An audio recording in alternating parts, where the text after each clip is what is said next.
You have to love what you do. Yes. With your entire molecular structure. Understand, find your passion. You've got to be in it to win. Damn straight. I gave up many times. And let me be honest with y'all.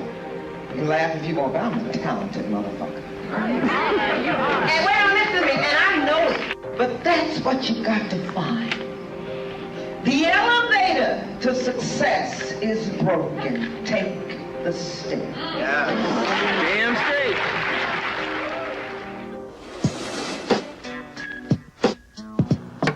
My major, originally what I wanted to do, oddly enough, I wanted to be a neuropsychology major. Why on earth I wanted to do that when I never liked science? I kind of like psychology. I wasn't even, I don't even know why I thought that. Actually, I do. I'm lying. My mom wanted me to be in something, you know, of course, that made money.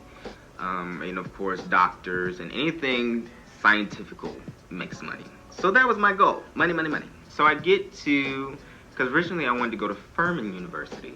That was $60,000 a year, and I was like, I'm not paying that. Who's paying that without a scholarship? Not I.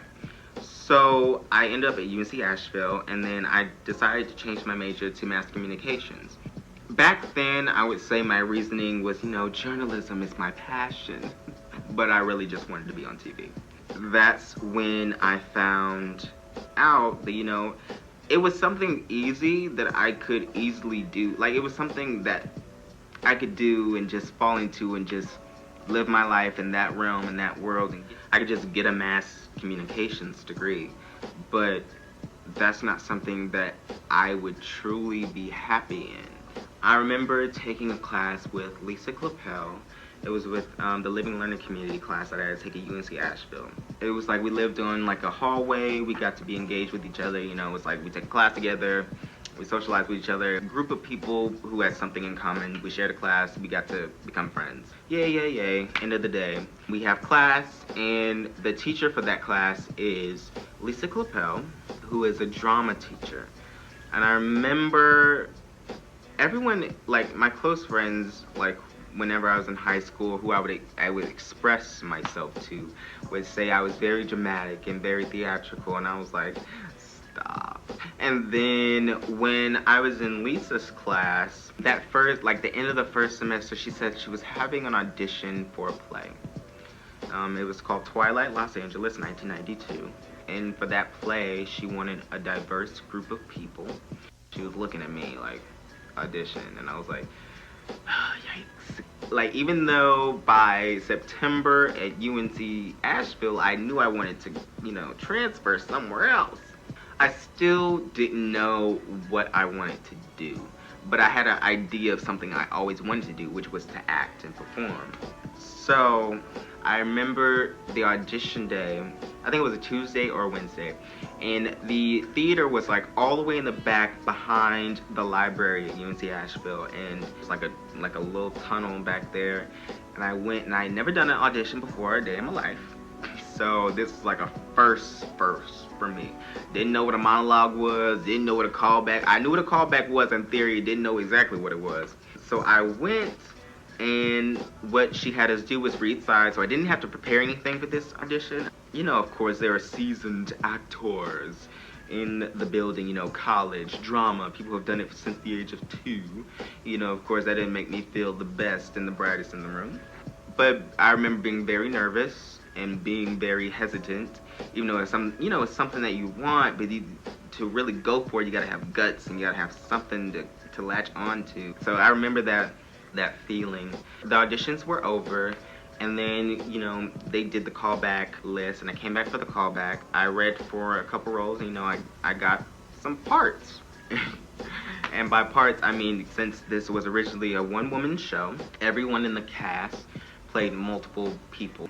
I played a black man, a black lady, an Asian man, a person in the government. I forgot, because this play was about the Los Angeles riots after the Rodney King verdict. So it was very, like, in-your-face type of piece. It was written by Anna Devere Smith, and I could totally say that experience changed me. At that point, I had already got accepted into UNC Greensboro with the hopes. I looked online and saw that, you know, they had a BFA in acting, and I was like, oh, a BFA in acting, I can get a degree in just acting.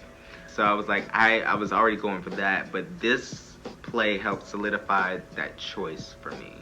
Because I remember that first show, we had an audience, I was like, because I opened the show, I'm like, what if I get on this stage and no words come out of my mouth? Like, what is going to happen? Will the universe explode, or will I just stand there in a puddle of sweat and just drown and sink like the Wicked Witch from the Wizard of Oz?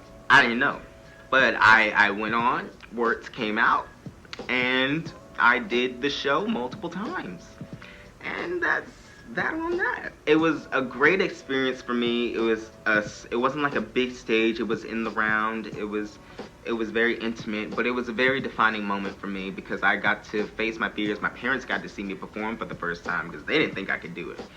They didn't think I could do it. They were so shocked when I told them I was in a play, that I said I wanted to act. They were like, what? I remember calling my mom and be like, so, I'm gonna change my major to theater. And she was like, to what? And I was like, yeah. It's like, hold on. It was a shock to them. Like, it was not something they would think to have heard from me at that time. Now they can be like, yeah, we saw it. Yeah, we saw it. It was all there. It was there all the time. But no. Mm-mm. They were shocked. My sister came to see it. My stepbrother came to see it. You know, it was a big thing. They got to see me perform and act, and that was something big for me, and also something that I always remember, which was my first show.